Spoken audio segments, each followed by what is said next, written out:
Hello साथियों, नमस्कार। मैं टीम स्टार क्लासेस से आशीष तिवारी एक बार पुनः आप सभी लोगों का हार्दिक स्वागत करता हूं। आज हम आपके सामने एक खूबसूरत सा प्रकरण जिसका नाम है वन्यजीव संरक्षण। तो आज हम वन्यजीव संरक्षण के बारे में जानेंगे। क्या है वन्यजीव संरक्षण, इसकी क्या आवश्यकता पड़ी, यह क्यों इसकी क्या ज़रूरत है हमारे जीवन में जो है, ठीक ना। तो हम देखते हैं कि क्या है इसका फैक्ट।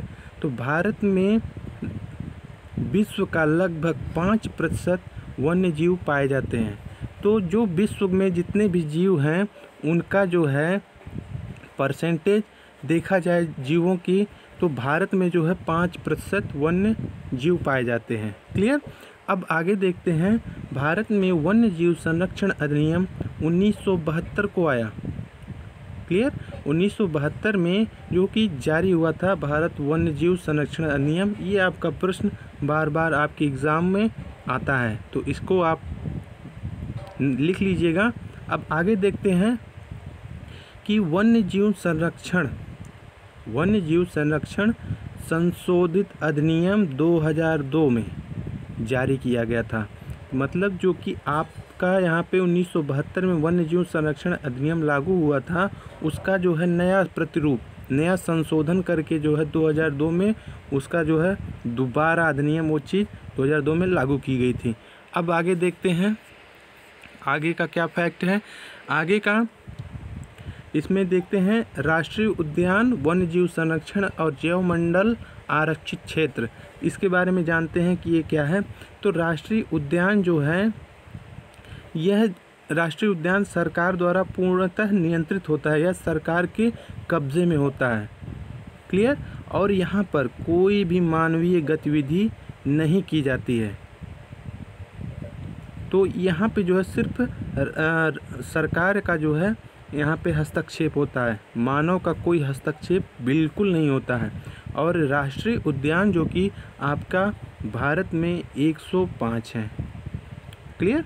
अब आगे देखते हैं वन्य जीव संरक्षण के बारे में। इसका क्या फैक्ट है। तो इसका जो है निजी कार्यों की अनुमति और उसके बाद स्पष्ट सीमा निर्धारित नहीं की जाती है। जो वन्य जीव संरक्षण वाला जो क्षेत्र है, इस पर जो है सरकार का कोई हस्तक्षेप नहीं होता है, यह खुला परितंत्र है। सीधा सीधा आप समझिए, इसमें जो है सरकार अपना कोई हस्तक्षेप नहीं करती है, मतलब सरकार का इस पर ध्यान ही नहीं है। ध्यान दीजिएगा, मतलब यहाँ पे जो कि निजी कार्य का होना जो है पूरा ये वैध है वन्य जीव संरक्षण क्षेत्र में। और इसकी सीमा निर्धारित ही नहीं है कि यह कितना वर्ग क्षेत्र में फैला है, इसका कोई अनुमान नहीं है।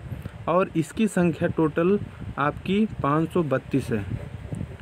इसको आप नोट डाउन कर लीजिएगा, राष्ट्रीय उद्यान वन्य जीव संरक्षण।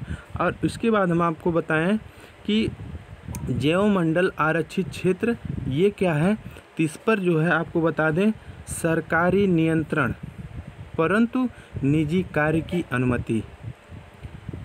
जो यहाँ पे जो कि सरकार का जो है जहाँ जिस राज्य में आपका जैवमंडल आरक्षित क्षेत्र हैं, वहाँ पे सरकार का पूरा नियंत्रण होता है, लेकिन वहाँ निजी कार्य की अनुमति भी रहती है।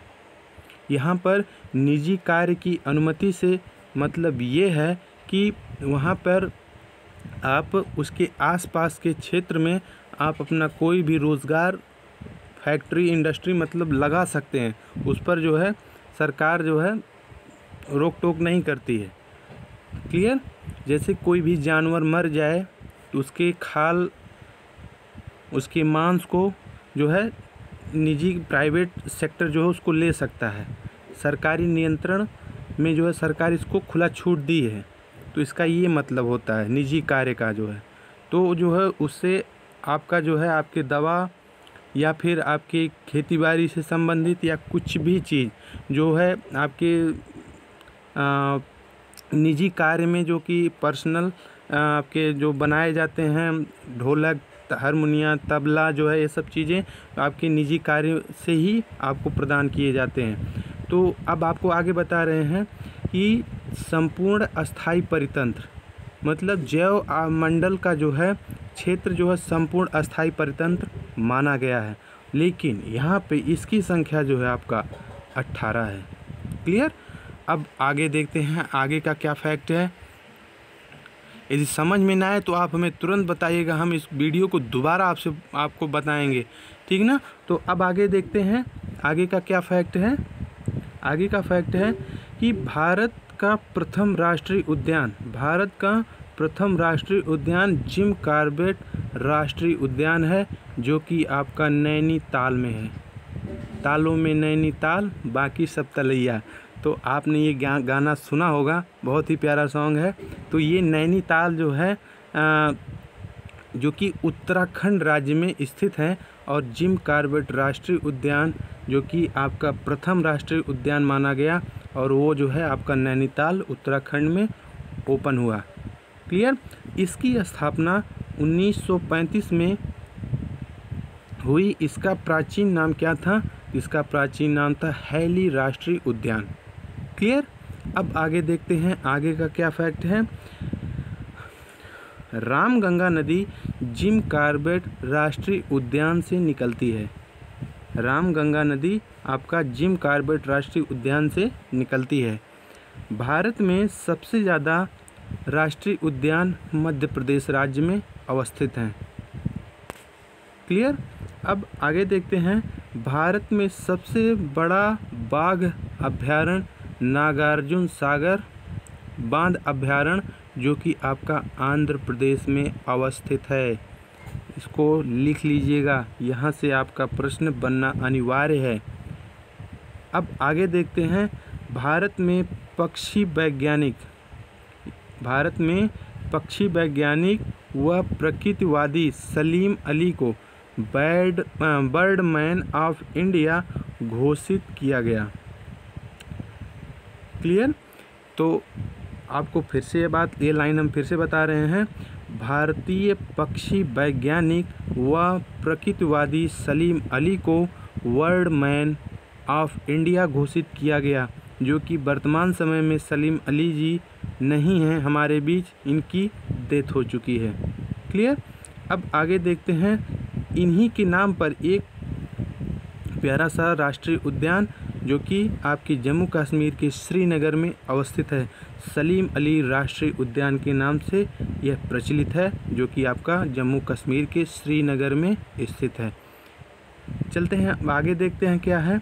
तो भारत में माफ़ कीजिएगा भारत प्राणी विज्ञान सर्वेक्षण संस्थान की स्थापना 1916 में कोलकाता में किया गया। भारत प्राणी विज्ञान सर्वेक्षण संस्थान की स्थापना 1916 में कोलकाता में किया गया। अब आगे देखते हैं भारतीय वानस्पतिक सर्वेक्षण संस्थान की स्थापना 1970 में कोलकाता में किया गया। और इसके बाद आपका है भारत में सर्वाधिक वन्यजीव अभयारण्य आपका अंडमान निकोबार द्वीप समूह में स्थित है। भारत में सर्वाधिक है, इस बात को आप जानते रहिएगा। भारत में सर्वाधिक वन्यजीव अभयारण्य अंडमान निकोबार द्वीप समूह में हैं, ठीक ना। अब आगे देखते हैं आगे का क्या फैक्ट है। आगे का फैक्ट है मध्य प्रदेश में स्थित बांधवगढ़ राष्ट्रीय उद्यान बंगाल टाइगर के लिए प्रसिद्ध है। मध्य प्रदेश में आपका एक क्षेत्र है बांधवगढ़। तो बांधवगढ़ में जो है आपका जो शेर है वो उद्यान जो है बंगाल टाइगर के नाम से प्रसिद्ध है। तो बांधवगढ़ राष्ट्रीय उद्यान इसका पूरा नाम है, जो कि किसके लिए प्रसिद्ध है? तो बंगाल टाइगर के लिए प्रसिद्ध है। इस बात को आप ध्यान दीजिएगा। इसके बाद आपका है उत्तराखंड के नंदा देवी पर्वत पर स्थित नंदा देवी राष्ट्रीय उद्यान। उत्तराखंड के नंदा देवी पर्वत पर स्थित नंदा देवी राष्ट्रीय उद्यान की स्थापना 1982 में किया गया तथा फूलों की घाटी का संरक्षण भी किया गया। फूलों की घाटी का संरक्षण भी किया गया। आपका फूलों की घाटी आपसे प्रश्न बार बार ये पूछा जाता है कि फूलों की घाटी जो है कहाँ पाई जाती है, तो आपका किस राज्य में, तो वो आपका उत्तराखंड में ही है। अब आगे देखते हैं, इसी कारण उत्तराखंड के चमोली ज़िले को फूलों की घाटी वाला राज्य भी कहा जाता है। यहाँ से आपका प्रश्न कई बार बना है।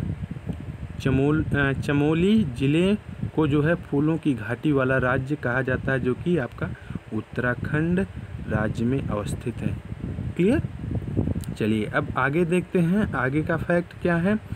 तो दुधवा राष्ट्रीय उद्यान उत्तर प्रदेश नेपाल के साथ अंतर्राष्ट्रीय सीमा का निर्धारण करता है। इस बात को ध्यान दीजिएगा कि आपसे प्रश्न करेगा कि कौन सा राष्ट्रीय उद्यान है जो नेपाल के साथ अंतर्राष्ट्रीय सीमा बनाता है, या फिर नेपाल ना देकर आपसे प्रश्न करेगा कि कौन सा राष्ट्रीय उद्यान, इस तरह प्रश्न करेगा कि दुधवा राष्ट्रीय उद्यान किस देश के साथ अंतर्राष्ट्रीय सीमा निर्धारण करता है। आपका प्रश्न कई जगह से घुमा फिरा के आपसे पूछ लेगा, तो आप इस लाइन को ध्यान से नोट डाउन कर लीजिएगा, आपके लिए बहुत ही महत्वपूर्ण है। चलिए अब आगे देखते हैं। इसे राष्ट्रीय उद्यान का दर्जा 1977 में प्रदान किया गया। क्लियर। अब आगे देखते हैं, पेरियार अभ्यारण्य जंगली हाथियों के लिए प्रसिद्ध है। पेरियार अभ्यारण्य जंगली हाथियों के लिए प्रसिद्ध है। ये पेरियार अभ्यारण्य आपका कहाँ पे है, बताएं आप हमारे कमेंट सेक्शन बॉक्स में कि पेरियार अभ्यारण्य कहाँ पर है। आपका एक प्यारा सा कमेंट हमारे लिए एक बहुत ही बड़ी खुशी की बात होगी। अब आप जो है इसका आंसर हमें ज़रूर दीजिएगा, हमें बहुत ही खुशी होगी, टीम स्टार क्लासेस के लिए भी बहुत खुशी होगी, लेकिन आप इसका आंसर ज़रूर दीजिएगा। अब आपको आगे बताते हैं, एक सींग वाला गेंडा असम व पश्चिम बंगाल में पाया जाता है। असम व पश्चिम बंगाल में पाया जाता है। ऐसे आपका पश्चिम बंगाल में जल्दापारा हो गया और असम में आपका काजीरंगा हो गया, मानस हो गया। तो ये आपका जो है एक सींग वाले गेंडे के लिए बेहद ही खूबसूरत और खुशनुमा बनाता है एक सींग वाला गेंडा। और उसके साथ साथ उस क्षेत्र में जो कि आपका पर्यटन का भी जो है अच्छा सौंदर्य अनुभूत हमें बहुत ही अपनी तरफ आकर्षित करता है। तो एक बार आप ज़रूर घूमिएगा। चलते हैं अब अगले फैक्ट पर। भारतीय गैंडे सर्वाधिक कांजीरंगा अभ्यारण्य में पाए जाते हैं। क्लियर। अब आगे देखते हैं आगे के फैक्ट क्या हैं। तो आगे का फैक्ट आपके सामने हमने कुछ परियोजना को आपके सामने रखा है, उसको आप ध्यान दीजिएगा और इसको नोट डाउन कर लीजिएगा। विश्व वन्य जीव कोष का प्रतीक, विश्व वन्य जीव कोष का प्रतीक पांडा है। क्लियर। विश्व वन्य जीव कोष का प्रतीक पांडा है, जो कि इस समय पांडा जाति जो है विलुप्ति के कगार पर है। क्लियर। अब आगे देखते हैं परियोजना के बारे में। परियोजना क्या है, तो शेर परियोजना आपका 1972 में प्रारंभ किया गया। शेर परियोजना 1972 में प्रारंभ किया गया। उसके बाद आपका है बाघ परियोजना 1973 में प्रारंभ किया गया। हमने देखिए एक सीरियल से सबको लिखा है ताकि ऊपर नीचे करने पर याद नहीं होता, इस तरह सीरियल से रहेगा तो आपको हर चीज़ मेमोराइज रहेगी। और उसके बाद घड़ियाल परियोजना 1974 में 72, 73, 74, 72 में शेर, 73 में बाघ और 74 में घड़ियाल परियोजना।